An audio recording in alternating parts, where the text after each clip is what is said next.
안녕하세요. 저는 올해 30대 중반이 된 남자입니다. 주변 사람들에게는 말하기가 너무 창피하고 민망스러워서 익명의 힘을 빌려 많은 분들께 제 얘기를 들려드리고 싶습니다. 농담 삼아 듣지 마시고 가능하다면 부디 힘이 되는 좋은 말씀 한마디씩 해주시면 감사하겠습니다. 우선 제 와이프에 대해서 얘기를 해드리겠습니다. 연애 시절부터 느꼈지만 정말 여자가 맞나 싶을 정도로 남자를 많이 밝히는 그런 스타일이었습니다. 하지만 그때는 콩깍지도 씌었을 뿐더러 결혼하고 애 낳으면 생각도 성격도 많이 달라질 거라 생각했었죠. 아무튼 와이프는 연애 시절부터 남자가 지나가면 눈이 돌아간다든지 휴대폰 안에는 연예인들의 건강미 넘치는 그런 사진들도 가득하더군요. 심지어 차마 남자들조차 보지 않을 법한 그런 영상들도 있는 걸 보고 깜짝 놀랬죠. 하지만 뭐 다 큰 어른이고 충분히 그런 걸 볼 수 있다고 생각했습니다. 하지만 문제는 연애 시절부터 발임기가 다분했었던 것 같습니다. 전 남자친구랑 연락하다가 걸린 것도 몇 번 됐었고, 친구들끼리 술 마시고 헌팅해서 알게 된 남자랑 연락을 주고받다 걸린 적도 있습니다. 하지만 관계까지 가진 건 아닌 걸로 알고 있어서 참고 만났던 거죠. 지금 생각해보면 그때 당시에도 술 마시고 연락 두절이 된 게 몇 번 있는데 정황상 사고를 치지 않은 것 같아서 넘겼는데 그 진실도 이제는 알 수가 없을 것 같네요. 사실 대부분의 남성분들은 잘 아실 겁니다. 제 와이프는 모든 남자들이 뒤돌아볼 만큼 인기가 많았습니다. 하지만 결혼한 지도 3년이라는 시간이 지나다 보니 연애 때만큼 그렇게 확 땡기지 않더군요. 그래도 와이프가 너무 밝히는 스타일이다 보니 일주일에 3번 이상 의무적으로 와이프와 좋은 시간을 보냈었습니다. 저희 부부에게는 아내의 욕구가 강하다는 거 말고 정말 서로 아무 문제 없는 그냥 평범한 대한민국의 30대 초반의 앞날을 생각하며 열심히 살아가는 부부였습니다. 그렇게 저희는 평범하게 잘 지내다 제가 장기 출장을 가게 되었습니다. 한 반년 정도를 지방으로 가게 됐던 거죠. 가기 전부터 와이프는 난리가 났습니다.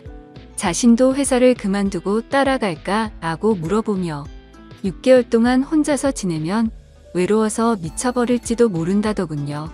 참으로 답답한 소리를 하는 아내가 황당했죠.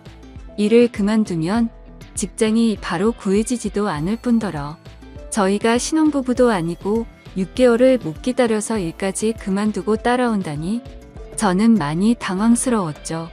그래서 굳이 혼자 있어서 외로운 거면 친정이라도 가 있으라고 했습니다. 길다면 길고 짧다면 짧은 시간이지만 와이프는 계속해서 직장까지 그만두고 따라가겠다고 아주 성화를 부렸습니다. 그때까지만 해도 6개월 동안 자주 보면 되겠지, 무슨 문제라도 생기겠어 라는 마음으로 저는 너무 안일하게 생각했었습니다. 아니 어찌 보면 제 와이프의 실상을 알게 되어서 다행이라면 다행이겠네요.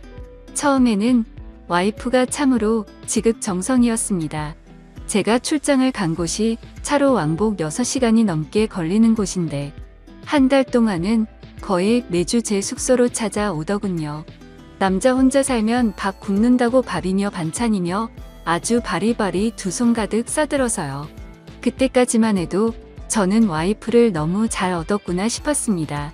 신혼도 아니고 결혼한 지도 벌써 3년이 훌쩍 넘었는데 남편이 출장 갔다고 이렇게 챙겨주는 여자가 이 세상에 어디 또 있겠습니까?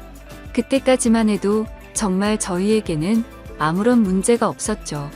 그런데 대략 한 달쯤 지났을 무렵입니다.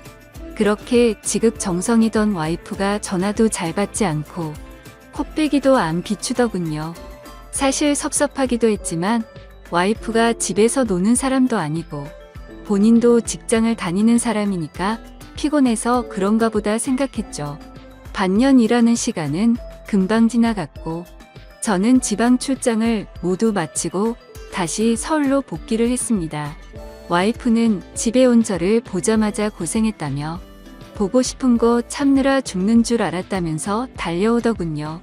그러면서 얼른 빨리 씻고 오라며 콧소리를 내면서 애교를 부렸습니다. 그런 모습에 역시 우리 와이프 달라진 게 없네 싶었고, 그날 저희는 반갑게 좋은 시간을 보내게 되었습니다. 그리고 나서 대략 일주일 정도쯤 지났을 무렵이었습니다. 소변을 보는데 좀 따끔따끔 하더니 생전 겪어보지 못한 가려움이 몰려오더군요. 저는 처음에 뭘 잘못 먹어서 이런가 보다 생각을 했고, 밖에서 다른 짓을 한 적이 없으니까 병이 생긴 거라고는 생각조차 못했습니다. 병원에 찾아가기도 민망했었고, 그렇게 며칠 동안을 미루고 또 미루었죠. 하지만 시간이 지나갔음에도 점점 나아질 기미가 보이지 않았고, 오히려 이상한 분비물도 묻기 시작했고, 소변을 볼 때 통증은 더 심해지더라고요. 그래서 저는 결국 도저히 참기가 힘들어서 창피함을 무릅쓰고 병원으로 찾아갔죠. 병원에 갔더니 검사를 해보자 합니다. 의사 선생님은 분비물이 묻고 소변 볼 때 통증이 있고 가렵냐고 묻더라고요. 이게 딱 봤을 때는 인질이라는 병과 증상이 되게 비슷하다고 했고, 최근에 관계를 가진 적이 있는지 물었습니다. 그래서 저는 관계는 와이프 말고는 따로 없다고 대답을 했죠.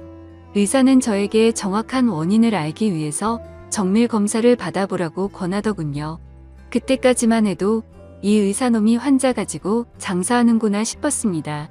근데 그때 당시에는 빨리 치료를 받고 싶을 뿐 다른 생각은 할 겨를도 없었습니다.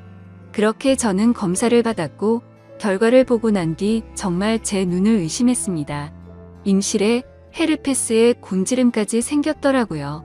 곤지름은 아직 잠복기라서 딱히 증상이 나타나지는 않았는데 검사를 해보니 균이 나온다고 하더라고요. 저는 거기서도 순진하게 의사에게 물었죠. 제가 최근에 사우나에 다녀온 적이 있는데 사우나에서 옮은 거냐고 했습니다. 저는 정말 와이프 말고 관계를 가진 적이 없는데 하며 이것저것 물어보았죠. 의사는 단호하게 대답을 해주더라고요. 뭐 헤르페스 정도 한 가지라면 사우나나 대중시설에서 옮았을 수도 있지만 이렇게 몇 가지씩 다량으로 증상이 발현되는 건 관계를 가진 것 말고는 다른 원인으로 생겼다고 보기엔 어려울 것 같다고 하더군요. 그때부터 뒤통수를 맞은 듯이 갑자기 온갖 생각이 들었습니다. 그러면 제가 와이프에게 옮았다는 거냐고 물어봤죠. 의사는 아내분과 잘 이야기를 해보라고 했고 아내분도 같이 치료를 받으셔야 할 거라고 했습니다.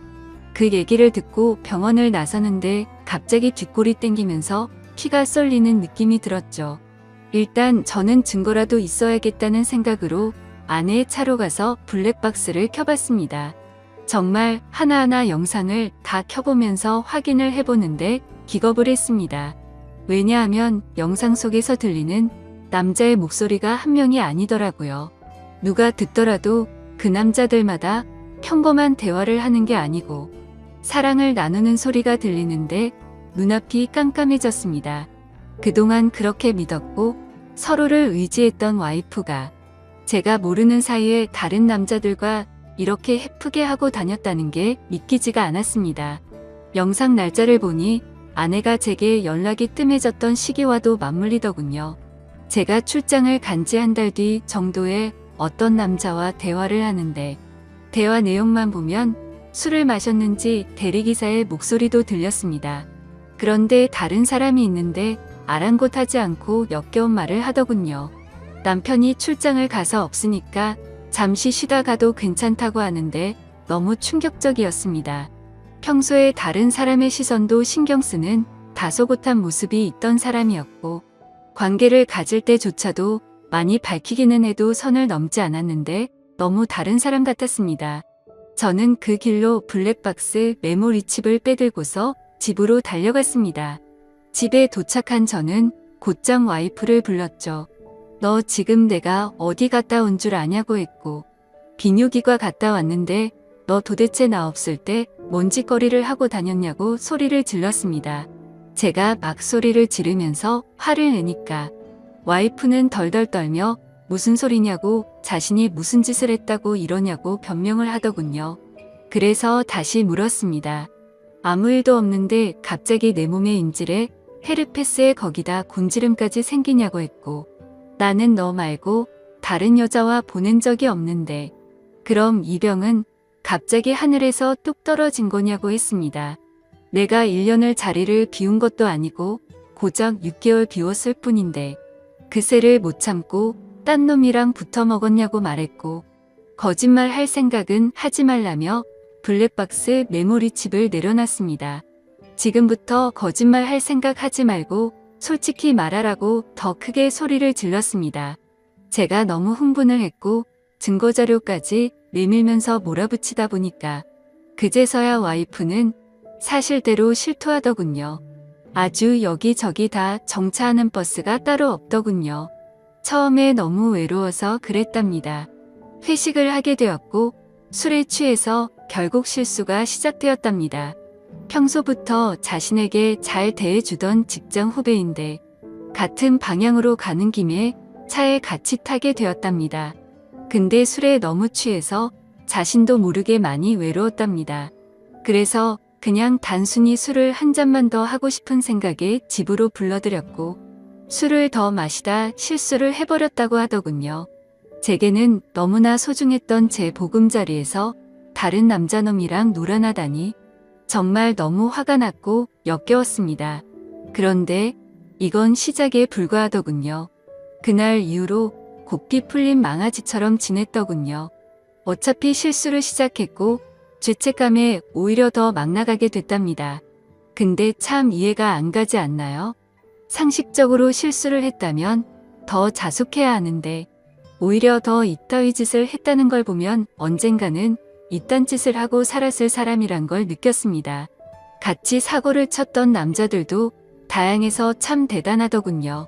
직장 후배를 시작으로 유부녀라는 사람이 낯선 남자와도 시간을 보냈고 애인처럼 주기적으로 만난 사람까지 있더라고요. 저는 당장 그놈들 연락처 다 적으라고, 어떤 놈들인지 다 알아야겠다고 몇 번 했는지 또 어떤 놈인지 적으라고 했습니다.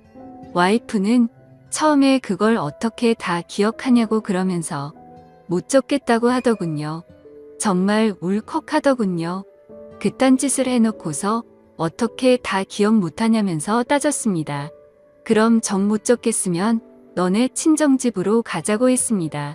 지금 당장 너희 부모님 앞에서 추궁하겠다고 난리를 치니까 마지못해서 적기 시작하더군요.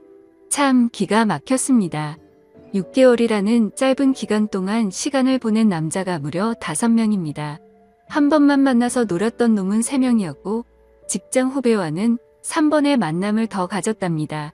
가장 많이 만난 놈이랑은 셀 수도 없을 것 같더군요. 근데 더 충격적인 건 가장 많이 만났다는 그놈은 저도 알던 놈이었습니다. 왜냐하면 제가 와이프와 자주 가던 식당의 사장놈이었습니다. 심지어 이 사람은 50대 초반쯤인데 와이프와는 거의 20살 이상이 차이가 났던 거죠. 정말 자존감이 무너져 내렸고 충격적이었습니다. 그 사장놈과 가깝게 지낸 지도 오래되었고 그 집구석 부부와 저희 부부가 함께 술자리도 수차례 가졌기 때문에 배신감은 더 컸습니다. 그런데 도대체 이 사장놈이랑은 언제부터 이딴 짓거리를 했냐고 물었습니다. 관계를 시작하게 된 건 3개월 정도 됐다고 하더군요. 어느 날 와이프는 친구들이랑 그 식당에서 모임을 가지게 됐다고 했습니다. 늦은 시간까지 술자리는 길어졌고 천연덕스럽게 그 사장은 그 자리에 끼었답니다. 그래서 2차까지 가게 되었고 와이프는 술에 취하게 되었답니다. 평소 친분이 있던 식당 사장놈이 데려다 준다고 해서 같이 차를 탔는데 거기까지만 기억이 나고 일어나 보니 같이 잠을 자고 있었다고 하더군요. 그래서 그날 이후부터는 계속해서 만남을 가져왔다고 했습니다. 아마도 이 인간이 없었더라면 더 많고 다양한 남자를 만났겠구나 싶었고 믿고 지낸 지도 오래된 사장놈에 대한 배신감은 이루 말할 수가 없었습니다. 그 사장놈은 저와는 나이 차가 많이 났지만 많이 믿고 의지했던 사이였습니다. 와이프와 만나기 전부터도 친분을 가져왔었고 오죽하면 힘든 시기에는 제가 대출까지 받아가면서 도움을 줬던 사람입니다. 근데 그런 은인에게 이따위 짓을 하는 게 인간이 맞나요? 제 와이프도 인간 같지 않은 건 마찬가지입니다. 하룻밤을 비롯해 5명의 남자들과 만남을 가지고 그것도 모자라서 남편의 지인과 바람까지 피다니. 그것도 20살이 넘게 나이도 많고 자식까지 가진 유부남과 말이죠. 충격에 충격이 이어지다 보니 도대체 어디서부터 어떻게 화를 내야 할지 감조차 오지 않더라고요. 그래서 일단 저는 당장 휴대폰 잠금을 풀라고 했고 카톡을 열어서 메시지 내용을 봤습니다. 그동안의 메시지 내용은 지웠는지 오늘 날짜로 읽지 않은 메시지가 하나 와 있더군요. 이제 민철이가 출장 갔다 왔으니까 못 보는 거냐는 둥. 앞으로 조심하면 되니까 우리 변하지 말자는 둥 역겨운 대화가 와 있더군요.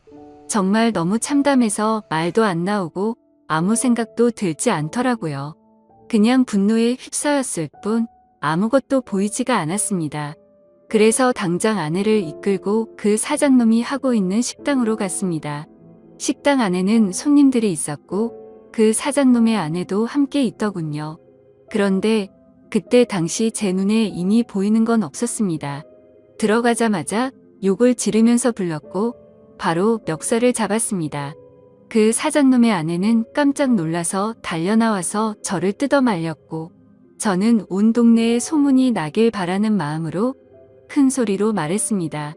이 인간 같지도 않은 인간이 무슨 짓 했는지 아냐고요.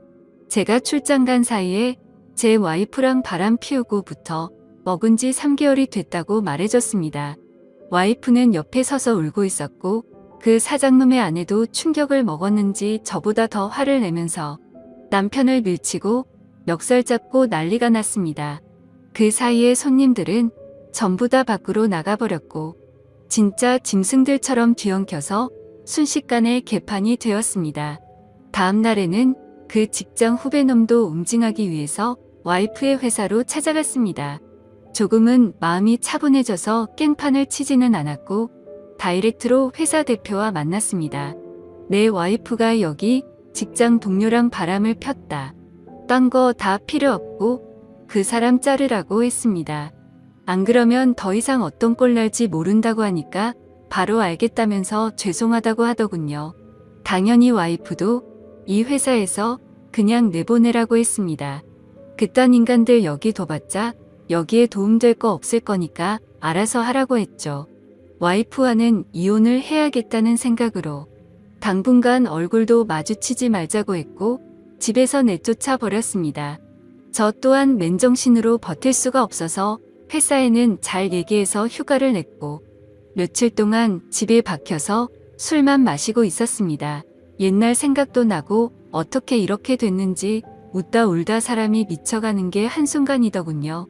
그렇게 3일 정도 지났을 무렵 그 사장놈에게서 메시지가 왔습니다. 저에게 사과를 해도 모자를 파네 오히려 뻔뻔하게 욕을 하더라고요. 조용히 일 처리를 하면 되지 굳이 그렇게까지 해야 했냐면서요. 본인도 이혼 소송 진행 중이고 가게도 문을 닫게 됐다면서 징징거리는데 본인이 일을 저질러 놓고 저더러 어쩌라는 건지 역겹고 짜증이 나서 저도 같이 싸웠습니다.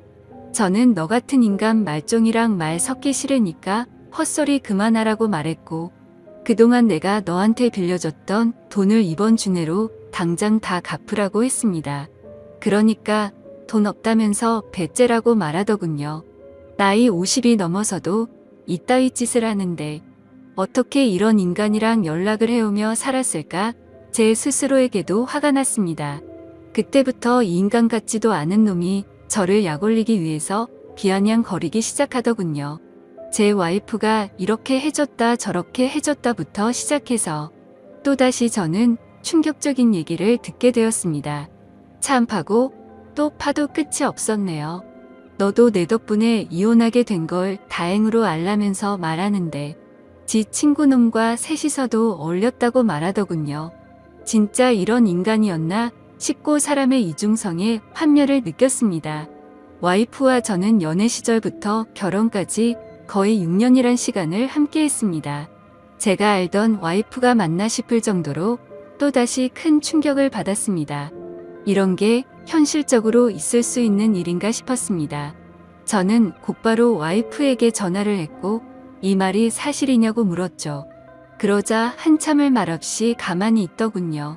그래서 저는 왜 말을 못하냐고 하니까 한숨을 쉬더니 적당히 하라면서 적반하장으로 짜증을 내더군요. 그러면서 내가 뭘 했건 이제 너랑 나랑 상관없는데 왜 자꾸 묻냐고 했습니다.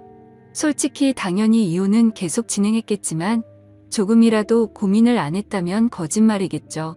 그만큼 많이 사랑했었기에 일말의 가능성을 생각했는데 전부 다 제 착각이었습니다.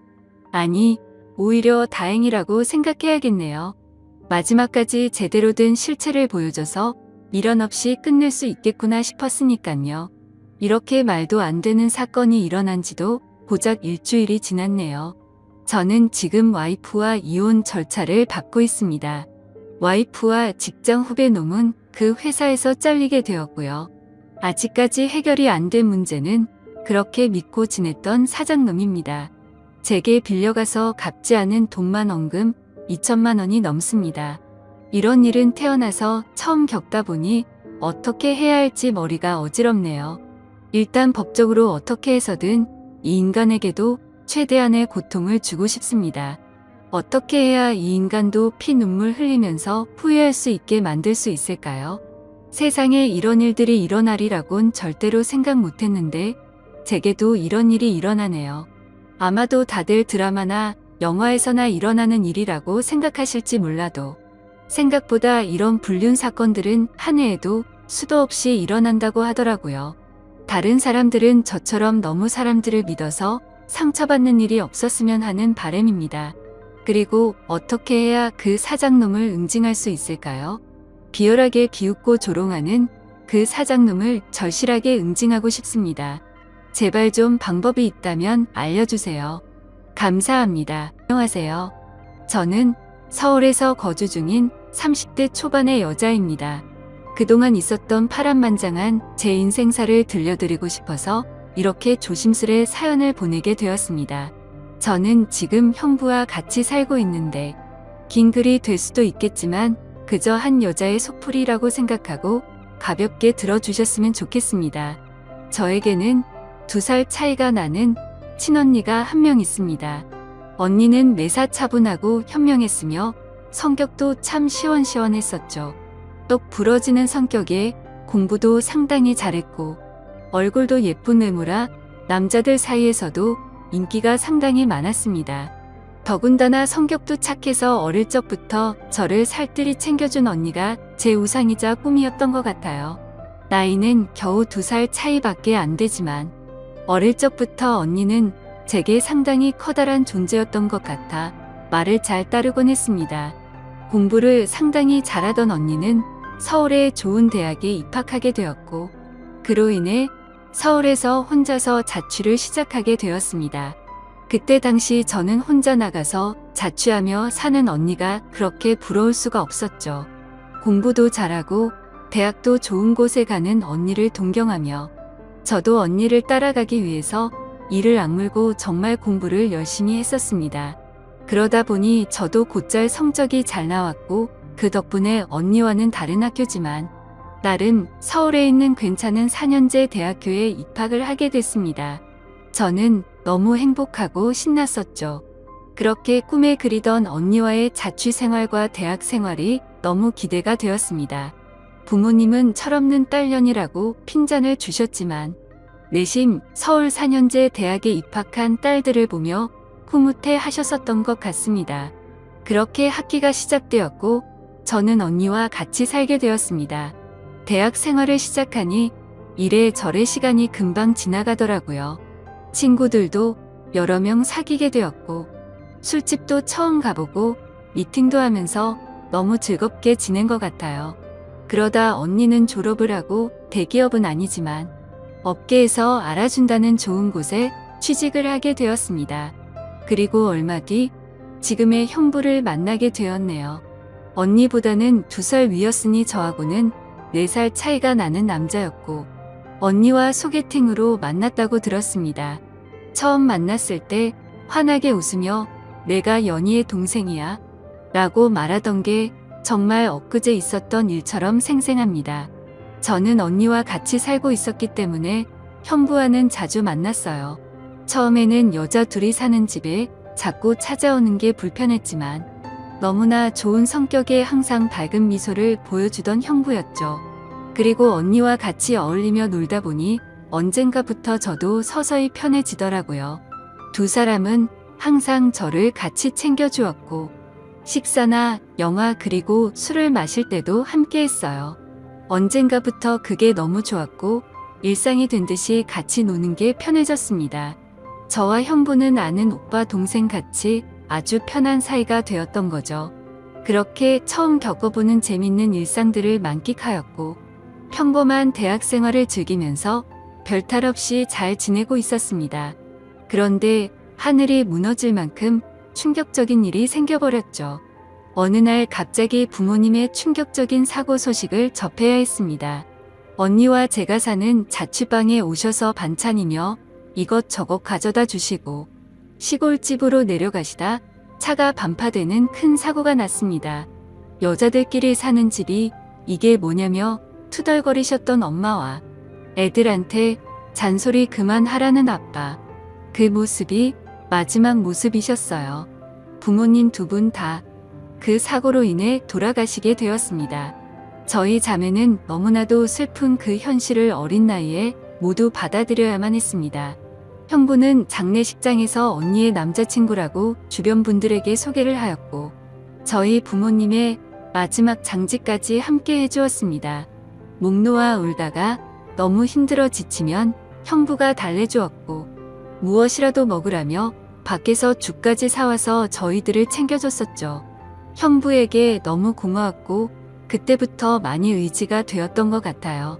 그렇게 부모님을 보내드리고 나니 저희는 졸지에 고아가 되어버린 거나 마찬가지인 상황이 되었습니다. 그렇게 힘든 시기에 겨우겨우 버티면서 대학 생활을 마치고 졸업을 하게 된 저에게도 어느 날 한 남자가 다가오게 되었습니다. 이 남자가 바로 제 전 남편입니다.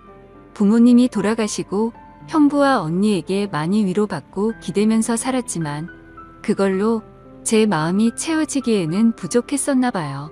자상하게 다가와서 제 말을 잘 들어주던 그 남자와 연애를 하게 되었고 저는 자연스럽게 그 남자에게 제 삶을 기대고 많이 의지하게 되었었죠.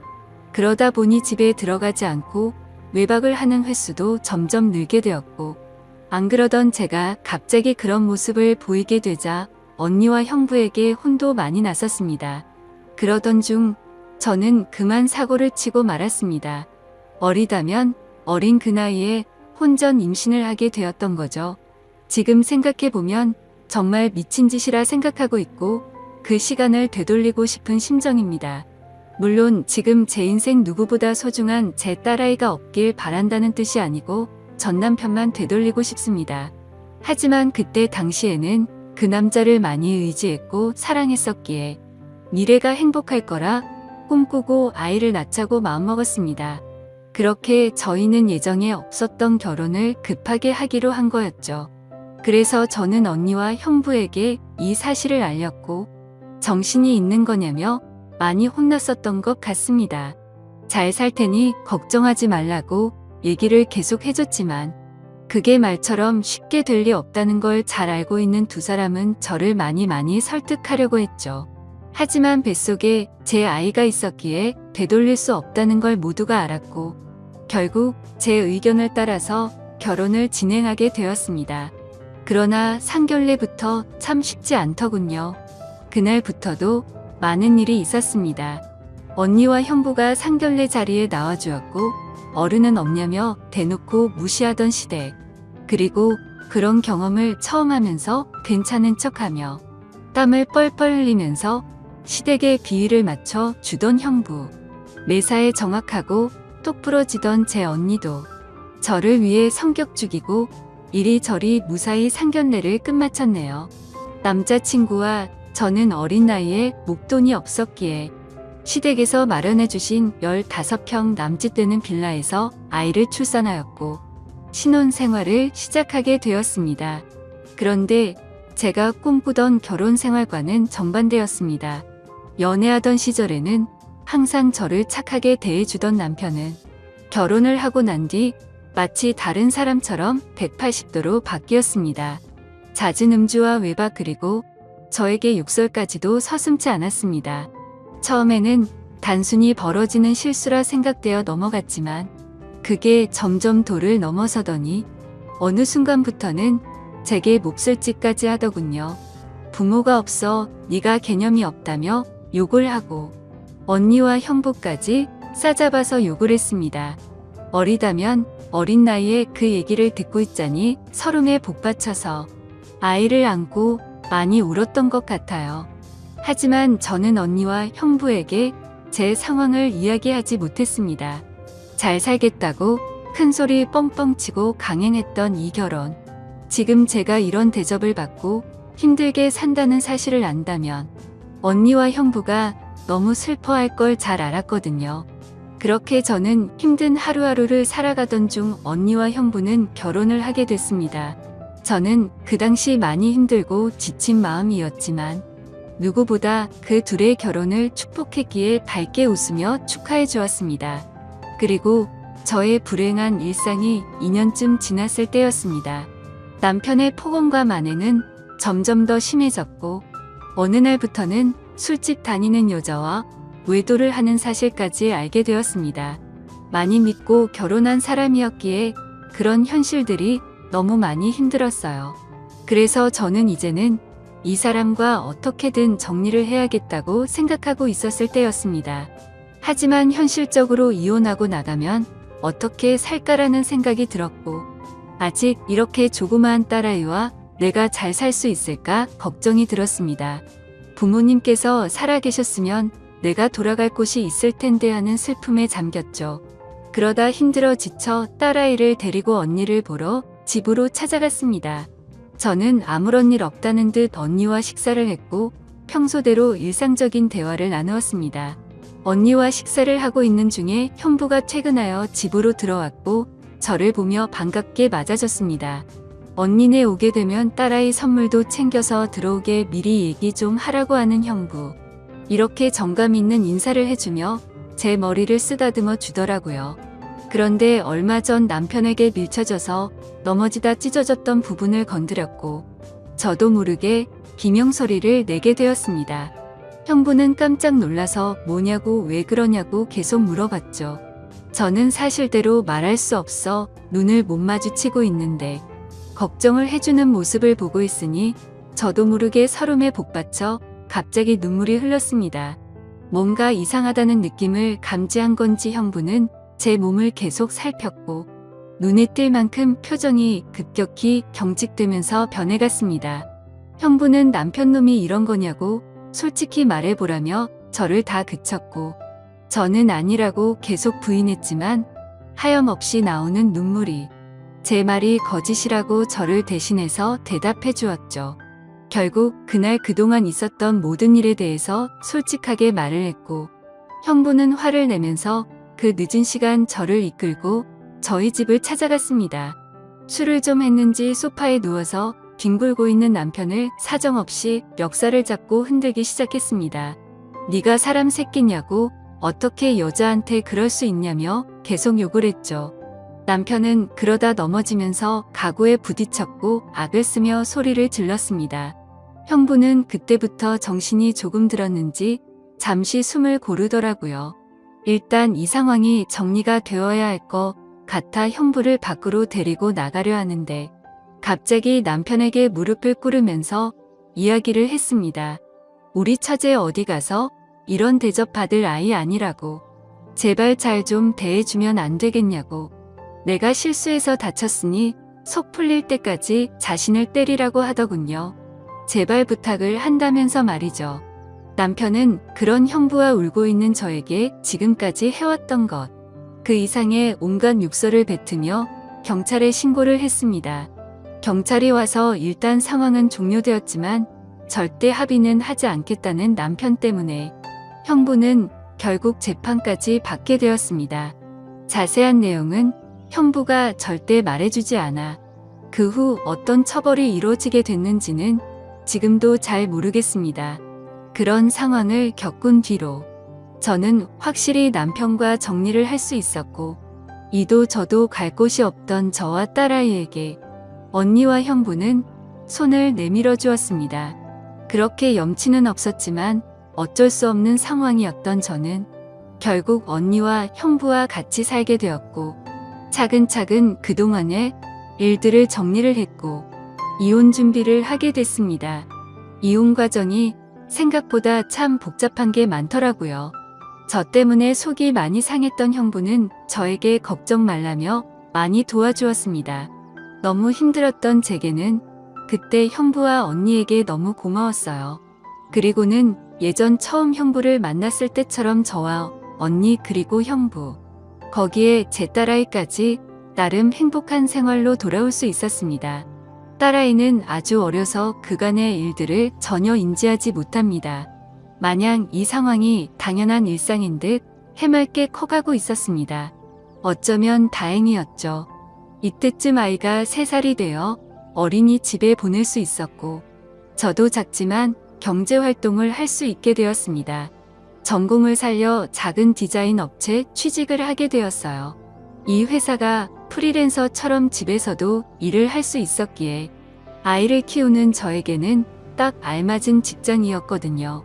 급여는 그리 많지 않았지만 빨리 목돈을 모아서 이 집에서 독립하기 위해 이 악물고 일했던 것 같습니다.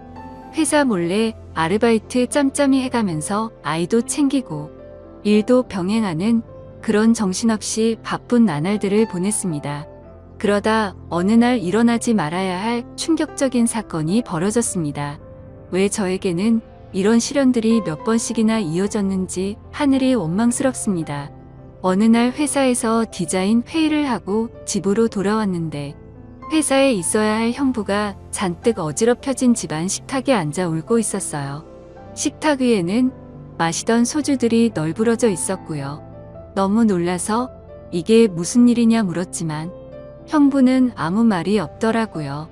그러다 식탁 위에 올려진 이혼 서류를 발견했고 그 서류에는 언니 이름이 적혀 있었습니다. 무슨 일이냐 물었습니다. 한참이 지난 뒤에 형부가 하는 말이 언니와 이혼하게 되었답니다. 언니는 집을 나갔다고 하더라고요. 갑자기 도대체 무슨 말인지 도저히 이해가 안 되었어요. 아무 문제 없이 행복하게 잘 지내고 있는 줄만 알았는데 갑자기 이혼이라니요. 계속 형부에게 물었지만 형부는 그냥 이혼할 거니 그렇게 알라고만 얘기했고 다른 이야기는 해주지 않았습니다. 일단 아이를 챙겨야 했기 때문에 대화는 그렇게 끝났고 바로 언니에게 전화했습니다. 언니는 아무 말도 하지 않았고 저는 무슨 일인지 일단 만나서 이야기하자고 언니를 다독였습니다. 언니와 만났고 이야기를 들었습니다. 언니는 정말 미안하고 몹쓸 짓인 걸 알지만 사랑하는 사람이 생겼다고 말하더군요. 이게 도대체 무슨 말인지 말도 안 나왔습니다. 제가 그렇게 좋아했던 똑순이 언니가 형부가 아닌 사랑하는 사람이 생겼답니다. 너무 화가 났어요. 뭐라고 욕도 나오기 전에 언니의 뺨부터 때렸습니다. 도대체 이게 무슨 짓거리냐고. 형부가 우리한테 얼마나 잘해줬는데 그게 무슨 말이냐고. 내가 잘못 들은 거 맞다고 말하라고 소리를 질러댔습니다. 그런 언니는 그저 미안하답니다. 저를 끝까지 챙겨주지 못하고 무책임하게 떠나게 되어서 미안하다고 하더라고요. 너무나 황당하고 어이가 없어서 말도 제대로 안 나오더군요. 그렇게 저희들을 위해 잘해준 우리 형부가 너무 불쌍해서 저는 정신을 차리고 언니에게 얘기했습니다. 앞으로 너는 내 언니도 아니고 2번 다시 우리 앞에 나타나지 말라고. 내가 너 대신 형부를 끝까지 지켜줄 거니 꺼지라고 했습니다. 그리고 울면서 자리를 나왔습니다. 저도 그렇게 아프게 이혼했는데 그렇게 믿었던 언니가 제 전남편처럼 인간 같지도 않는 짓을 저지르다니 믿어지지가 않았습니다. 집으로 돌아온 저는 말없이 형부를 위로해 주었습니다. 사실 제가 할 수 있는 일이 크게 없었어요. 저도 딸아이와 함께 얹혀 살고 있는 입장이었기 때문에 그저 위로를 해줄 뿐 다른 방법이 없었거든요. 형부는 며칠 동안 출근도 하지 않고 술만 마시며 지냈습니다. 그걸 보다 보니 저는 너무 안쓰러웠습니다. 그래서 그때부터 언니 대신 집안일을 더욱더 살뜰히 챙겼고 가사, 육아, 일을 병행하게 되었습니다. 너무 바쁘게 움직였지만 그것보다 형부의 충격이 더 걱정되어 힘들다는 생각도 못했었죠. 그러던 어느 날 형부가 저를 불렀습니다. 그리고 봉투 하나를 건네주었는데 1억 원이 수표로 들어있었어요. 그러며 하는 말이 같이 아파트에 들어가려고 모아두었던 돈인데 이제 아무것도 필요 없으니 이 돈 가지고 나가서 자기 걱정 말고 행복하게 살라고 합니다. 여기에 계속 있기 불편하지 않겠냐고. 어차피 끝까지 저랑 제 아이 데리고 가려고 했었기에 그 몫을 나누어 주는 거라고 하더군요. 힘든 그 와중에도 제 걱정을 하고 있었다니 눈물이 나서 펑펑 울어버렸어요. 그리고 형부를 꼭 안아주며 내가 같이 지켜줄 거니까 너무 슬퍼하지 말라고 당분간 곁에 있게 해달라고. 형부가 정신 차리면 내가 알아서 나갈 테니 이 돈은 필요 없다고 말했습니다. 형부도 감정이 복받쳤는지 목 놓아 울었고 알겠다면서 고맙다고 말하더라고요. 그렇게 저와 저희 딸아이 형부까지 비록 임시지만 새로운 가족이 되었습니다. 형부는 바랄 게 뭐 있냐고 아무것도 필요 없다며 언니와 조용히 합의 이혼을 했습니다. 왜 이렇게 착한 사람을 상처받게 만드는지 언니가 너무 미웠고 형부에게 미안했습니다.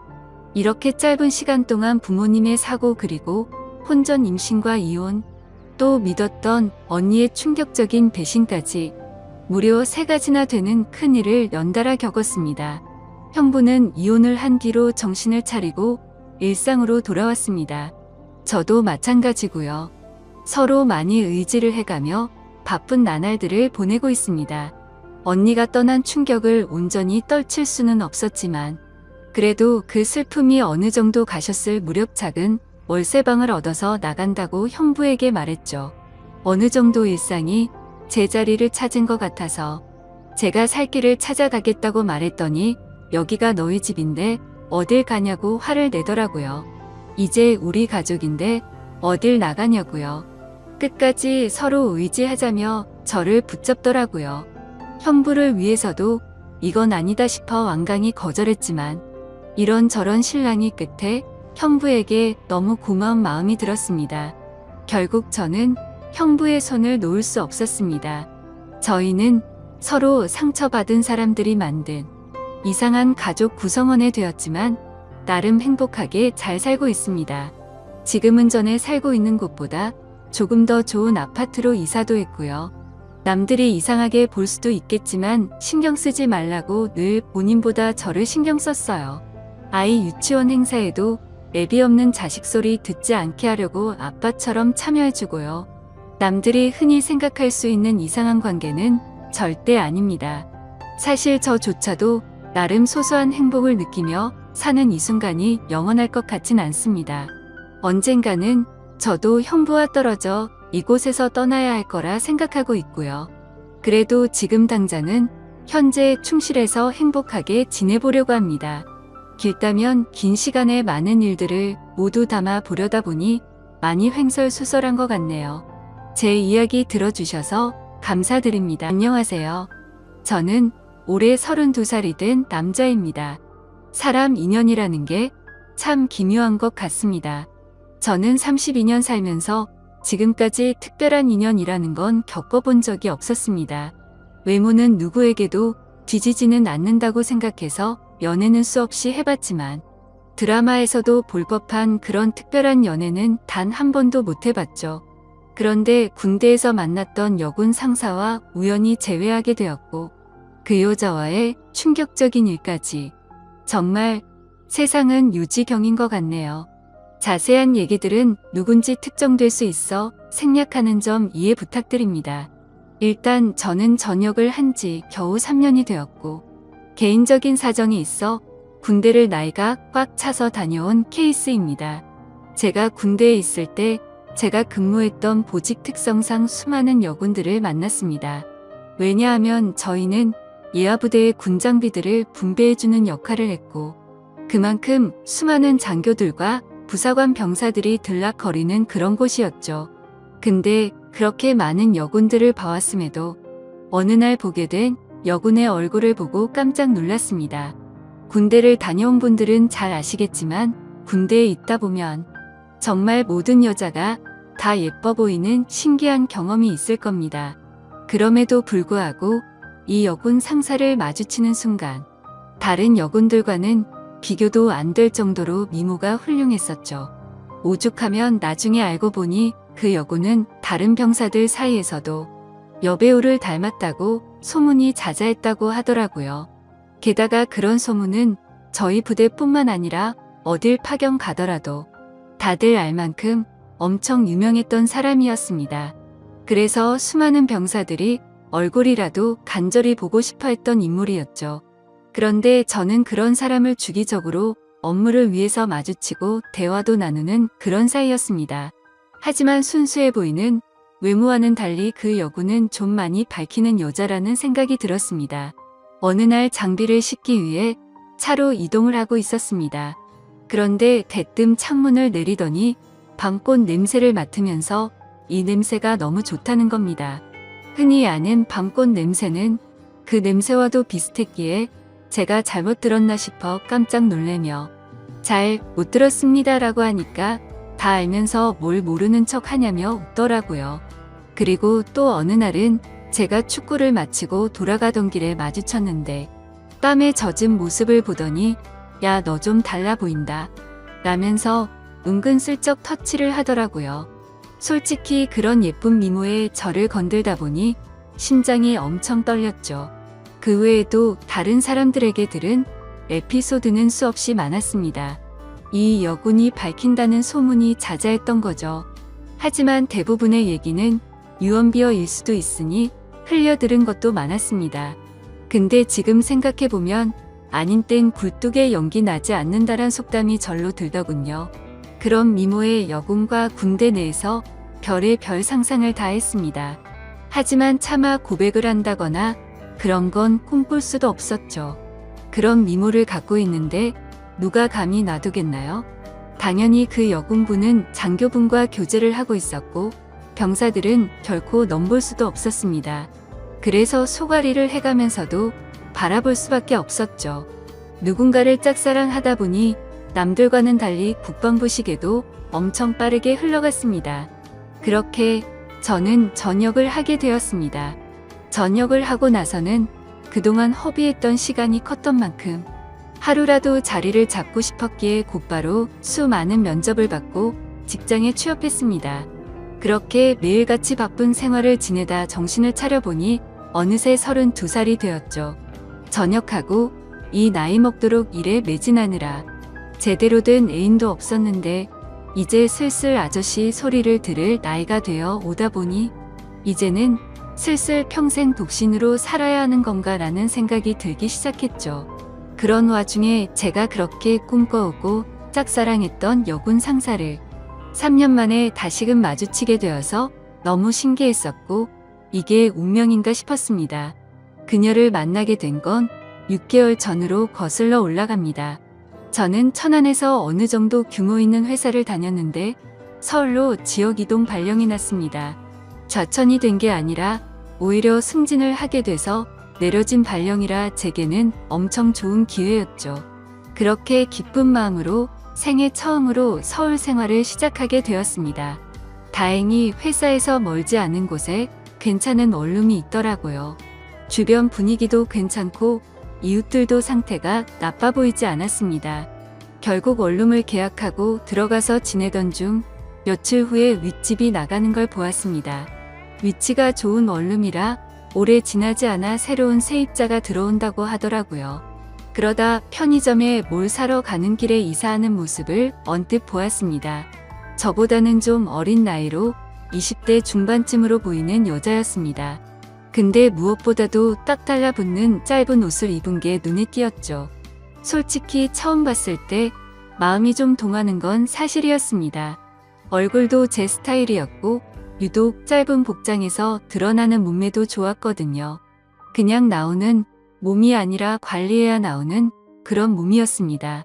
그렇게 윗집이 이사 오고 그날로부터 며칠 뒤의 일로 기억합니다.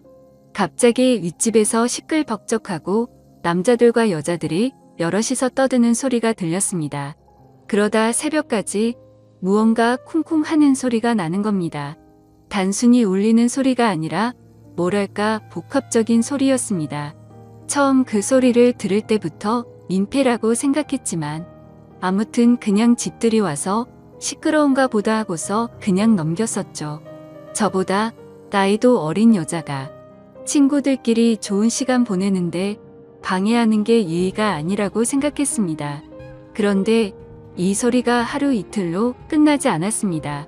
정말 매주 한 번씩은 이런 소리들이 들리는가 하면 제가 알기로 혼자 사는 여자인데 애인이랑 노는 건지 사랑을 나누는 소리도 들리더라고요. 안 그래도 외로운데 부럽기도 하고 짜증이 나기도 했죠. 그때부터는 늦은 시간까지 잠도 못 들게 매번 이러는 거면 그것도 민폐 아닌가라고 생각이 들더군요. 아무튼 그렇게 점점 스트레스를 받던 어느 날이었습니다. 저는 집에서 간단히 먹을거리를 사기 위해서 마트로 갔습니다. 장을 보던 저는 스쳐 지나가던 여자를 보면서 예쁘다 생각하고 있는데 정말 깜짝 놀래서 소리 지를 뻔했습니다. 제가 그렇게 1년 가까이를 짝사랑했던 여군 상사였던 거죠. 사복을 입은 모습은 처음 봤던지라 너무 떨렸고 심장이 두근대서 얼어 있었습니다. 멍하니 쳐다보고 있는데 그녀도 저를 봐서 눈이 마주치게 됐죠. 그렇게 그녀는 돌아서려다가 다시 저를 쳐다보더니 갑자기 저한테 뛰어왔습니다. 단번에 저를 알아보더라고요. 머리카락이 길어서 못 알아볼 뻔했다면서 긴가민가 했는데 엄청 반갑다고 하더군요. 저는 창피하게도 너무 떨려서 말을 얼버무리며 반갑다고 했죠. 그녀는 이게 무슨 우연이냐면서 같이 커피나 한잔 하자고 했고 저희는 커피숍으로 향했습니다. 그동안 어떻게 지냈는지 이런저런 얘기를 주고받았고 그 여군 상사는 1년 전쯤 전역을 하게 됐다고 했습니다. 지금은 군대에서 하던 주특기 관련 분야로 취직을 해서 지내고 있다고 했고 이 동네에는 취직을 하게 되면서부터 혼자서 자취를 하고 있다고 하더라고요. 그래서 저는 갑자기 왜 전역을 했는지 물었고 그냥 적성에 맞지 않아서 그만뒀다면서 웃더라고요. 뭔가 웃음이 어색하길래 석연치는 않았지만 뭐 그런가 보다 했죠.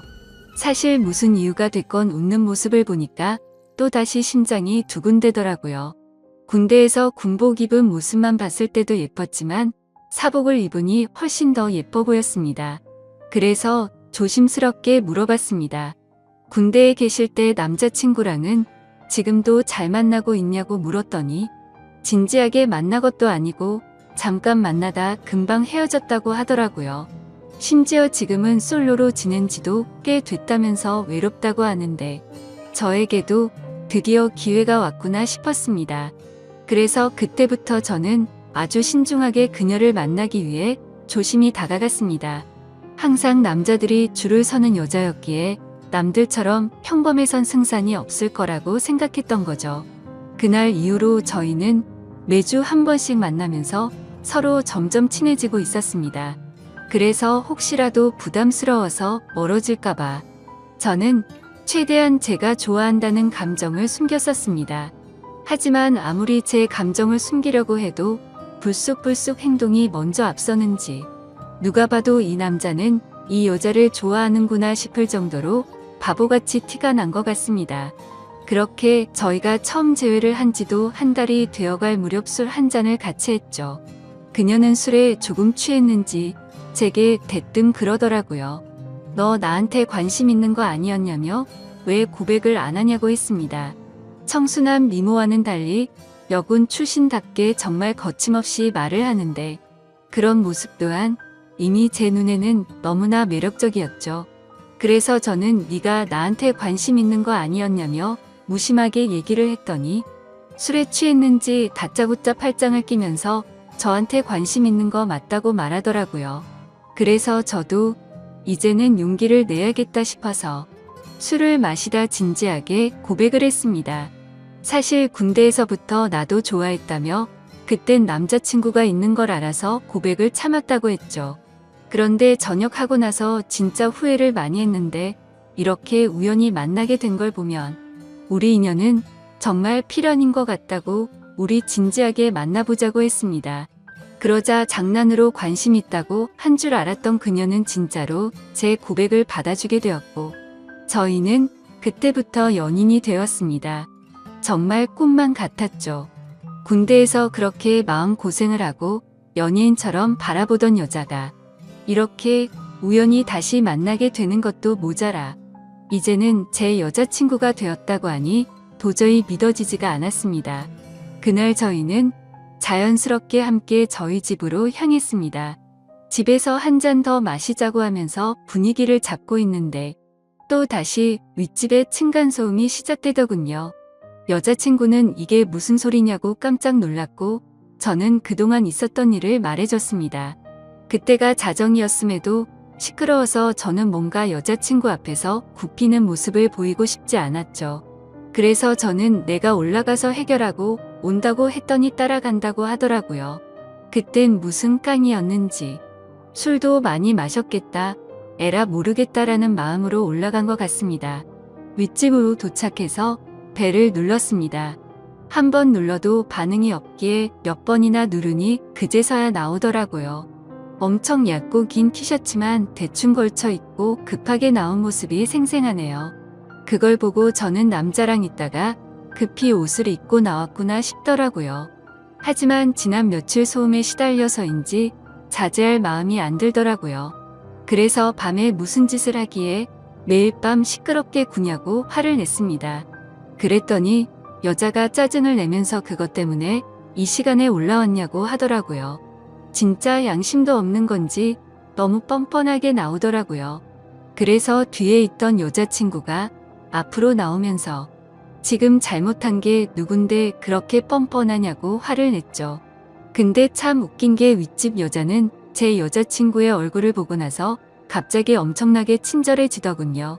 갑자기 돌변하는 태도를 보고 이 여자 뭐지? 라는 생각이 들더군요. 앞으로는 조심한다는 사과를 받고 저희는 다시 집으로 내려가게 됐습니다. 그런 해프닝을 뒤로하고 저희는 다시금 술을 한 잔 마시며 많은 얘기들을 나누었고 점점 더 사랑에 빠져갔습니다. 군대 시절에도 느꼈지만 확실히 내숭이나 그런 건 전혀 없는 성격이었고 저희는 밤새도록 행복한 시간을 보내게 되었습니다. 그날 이후부터는 여자친구와 저는 급속도로 가까워졌고 저는 하루하루가 너무 행복해서 천국에 있는 듯한 기분으로 지내고 있었습니다. 여자친구는 그렇게 저희 집에 머무르는 시간이 점점 더 늘어났고 짐을 하나씩 옮겨오더니 거의 동거를 하다시피 지내게 되었습니다. 그렇게 시간이 지나다 보니 뭔가 생뚱맞게도 제 여자친구는 윗집 여자와 갑자기 친하게 지내더라고요. 언제부턴가 둘이서 쇼핑도 가고 영화를 보러 간다고 한다던지 말이죠. 그때 알아차려야 했습니다. 갑자기 너무 친하게 지내게 된 것도 이상했고 그런 여자와 가까이 지낼 때부터 둘의 만남을 말려야 했는데 지금 생각하면 너무 후회가 되고 시간을 돌리고 싶습니다. 저는 갑자기 두 사람이 가까워지는 게 이상해서 물었습니다. 갑자기 왜 모르는 사람이랑 이렇게 친하게 된 거냐고 물었죠. 예전에 층간소음으로 따지러 갔을 때 제 여자친구 얼굴을 보고 친해지고 싶었답니다. 제가 없을 때 윗집 여자가 먼저 저희 집으로 와서 다시 한번 사과도 하고 맛있는 것도 주고 가고 그러면서 점점 친해졌다네요. 여자들 사이에서도 단순히 예쁜 여자를 좋아하는 그런 독특한 사람이 있다더군요. 그때는 그냥 그런 이유가 있는가 보다 하고 넘겼습니다. 그런데 두 사람이 가까워질수록 여자친구의 행동에는 문제들이 늘어갔습니다. 새벽 늦은 시간까지 술에 취해서 연락이 안 되는 일이 생겨났고 행복했던 저희 만남에도 점점 균열이 생기기 시작한 거였죠. 그래도 제가 너무 사랑했던 마음이 컸던지라 최대한 인내심을 가졌습니다. 친하게 지내봤자 조만간 다시 제자리를 찾겠지 하고 안일하게 생각했습니다. 하지만 일주일 전 제 인생에서 가장 충격적인 사건이 일어났습니다. 저는 회사에서 당직 같은 시스템으로 밤새 시스템을 모니터링하는 업무도 했었기에 한 달에 4번 정도 회사에서 밤새 근무를 하곤 했습니다. 그날도 제가 당직이어서 집에 들어가지 못한다고 여자친구에게 알렸고 여자친구는 알겠다며 피곤해서 일찍 집에 들어가서 잔다고 말했죠. 그런데 그날따라 감기 기운이 돌았는지 몸 상태가 말이 아니었습니다. 그래서 저는 야근 중인 후배에게 부탁을 해서 당직을 바꾸게 되었고 몸 상태가 좋지 않아서 그 길로 집으로 향했습니다. 그때는 이미 자정이 다 되어가는 늦은 시간이었기에 여자친구가 자다가 깰까봐 연락은 생략하고 들어갔죠. 그렇게 집으로 향하던 중 저는 감기약을 사기 위해서 약국을 찾았습니다. 그런데 동네에는 24시간을 하던 약국이 없었기에 상비약이라도 사자는 마음으로 동네 편의점으로 갔습니다. 그래서 계산을 하고 있는데 술 마시는데 약을 먹어도 괜찮냐고 하는 겁니다. 그래서 저는 갑자기 그게 무슨 뚱딴지 같은 소리인가 싶어서 물었습니다. 술을 사지 않는데 갑자기 웬 술이요? 라고 묻자 아까 여자친구분이 자주 어울리는 여자분이랑 남자친구분들 여러 명이 와서 술을 사가서 물어봤답니다. 계산해 주시는 분은 편의점 점주분이셔서 저와 여자친구를 기억하시는 분이었습니다. 그래서 이게 무슨 소리인지 싶었고 재차 물었습니다. 혹시 술을 언제쯤 사갔냐고 물어보니 저녁 7시쯤 안 돼서 엄청 사갔다고 하더라고요.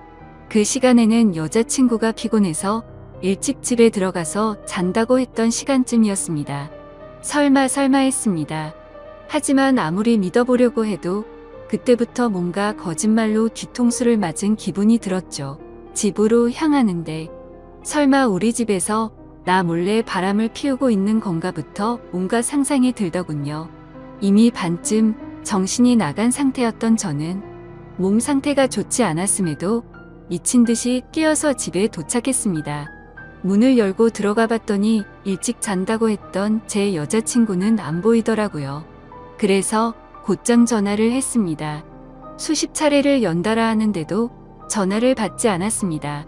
도대체 얘가 뭔 짓거리를 하길래 어딜 가서 연락을 안 받나 생각하는데 갑자기 문득 윗집 여자가 생각났습니다. 자주 있던 여자분이라고 하면 이 동네에서 집히는 여자는 단 한 명밖에 없었기 때문이죠. 그래서 저는 휴대폰을 내려놓고 조용히 소리를 듣고 있었습니다. 아니나 다를까 조용히 있으니 서서히 들리기 시작했습니다. 윗집에서 항상 들려왔던 시끄러운 소리들이 나더라고요. 저는 그 소리를 듣자마자 상상의 나래를 펼치게 되었습니다. 그때부터는 이미 반쯤 맛이 가서 눈이 돌아갔죠. 앞뒤 가릴 거 없이 당장 윗집으로 올라갔습니다. 그런데 배를 눌러봤자 문을 열어줄 리가 없을 것 같다는 생각이 들었습니다. 그래서 경비실로 가서 저는 윗집 층호수를 말하면서 그 집 차가 지금 제 차를 막고 있다고 인터폰으로 말 좀 해달라고 부탁드렸죠. 그 여자는 인터폰으로 지금 내려간다고 대답을 했고 저는 얼른 뛰어서 그 집 앞으로 갔습니다. 도착해서 숨죽이고 있는데 문이 열리더라고요. 제 얼굴을 보더니 그 여자는 엄청나게 깜짝 놀라면서 묻지도 않았는데 언니 지금 잠들었다고 말하더라고요. 그래서 저는 그럼 여자친구 데리고 가겠다고 문틈 사이로 살짝 보니 신발장에 남자 신발, 여자 신발들이 널브러져 있더군요. 그리고 제가 선물을 해줬었던 제 여자친구의 신발도 함께 말이죠. 저는 그 장면을 보자마자 눈이 뒤집혀서 현관문을 벌컥 열려고 했습니다. 하지만 그 순간 그 여자의 옆으로 아주 건장한 남자가 오더니 무슨 일이냐며 저를 막아서더군요. 그래서 이성을 잃은 저는 바로 욕을 하면서 문을 열려고 했죠. 그런데 갑자기 그 남자가 안에서 문을 발로 차버리는 바람에 저는 넘어지고 말았고 다급히 현관문을 잠궈버리더군요. 순간적으로 도대체 내가 왜 여기서 이러고 있는지 너무 허탈했고 엄청나게 열이 받아서 앞뒤가 보이지도 않았습니다. 저도 밖에서 문을 있는 힘껏 차면서 문을 열라고 소리를 쳤지만 절대로 열지를 않더군요. 문득 저를 돌아보니 제 스스로가 너무 비참했습니다. 분명히 여자친구가 안에 있는데 저를 무시하고 배신하는 모습을 보고 소리쳤습니다. 이 시간 이후로 절대 핑계 따위 필요 없고 다시는 내 눈앞에 띄지 말라고요. 그렇게 저는 모든 걸 포기한다는 마음을 안고서 집으로 내려갔습니다. 정말 제 인생에서 단 한 명밖에 없을 거라 생각했던 인연이라 생각했는데 제대로 뒤통수를 맞은 기분이었죠. 그래서 집에 가자마자 소주 3병을 원샷으로 마셨습니다. 정말 손이 떨리고 배신감이 너무나도 커서 눈물만 미친 듯이 흘렀습니다. 저는 눈물이 없는 편이었기에 눈물이 없는 사람인지 알았습니다. 근데 너무 화가 나고 슬프고 억울했습니다. 평생을 바쳐서 사랑하려고 했던 여자친구에게 배신을 당한 기분에 저도 모르게 눈물만 나더군요. 그렇게 30분 정도가 지나니 현관 비밀번호가 눌러지더니 여자친구가 고개를 숙이고 들어오더군요. 보자마자 욕을 했습니다. 네가 무슨 염치로 여길 들어오냐고 했죠. 너무 당황해서 그런데 진짜로 아무 일도 없었다면서 지금 도대체 무슨 생각하냐면서 말하더라고요. 그러면 뭐가 겁이 나서 문을 걸어 잠그고 아무 말도 안 하고 있었냐고 물었더니 친구들이 놀러와서 다 같이 술을 한 잔 마셨는데 여자친구는 취한 나머지 잠들어 있어서 이 상황을 몰랐다고 하더군요. 내가 얼마나 소리를 질렀는데 그게 말이 되냐고 따졌더니 너무 피곤했고 술도 많이 마셔서 전혀 못 들었다고 하는데 정말 기가 차더군요. 그래서 저는 그따위 핑계로 대충 넘어가려고 하지 말고 당장 내 집에서 나가라고 했습니다. 술도 마셔서 점점 취기가 올라오고 있었고 둘이서 같이 있다가는 큰 사고를 칠 것 같았습니다. 그래서 가만히 서서 있던 여자친구를 힘으로 밀쳐내고 문을 잠궈버리고 잠이 들었습니다. 다음날 장문의 문자가 수십 통이 와 있더군요. 도대체 무슨 상상을 펼쳐서 자신한테 그러냐며 억울하다는 듯 말하더군요. 솔직히 걱정할까봐 거짓말한 건 미안한데 진짜 아는 친구들이 놀러와서 윗집 언니랑 같이 술 한잔 마신 건데 뭐가 그렇게 열받는 일이냐고 합니다. 정말 제가 엉뚱한 상상만으로 이렇게 생각을 하는 걸까요? 저는 모든 정황상 의심이 거둬지지가 않는데 믿어야 하나요? 제발 용서해달라며 일주일째 연락이 오는데 답장 한 통도 보내지 않았습니다. 도저히 어떻게 해야 할지 눈앞이 깜깜합니다. 그냥 제 인생이 무너져 내리는 기분이네요. 군대에서부터 사랑했던 여자를 우연히 만나서 너무 행복했었는데 제가 평생 함께할 여자라 생각했는데 이렇게 믿음이 무너졌다는 게 믿겨지지가 않네요. 저는 지금 어떤 선택을 해야 할지 모르겠습니다. 현명한 의견을 부탁드리겠습니다. 감사합니다.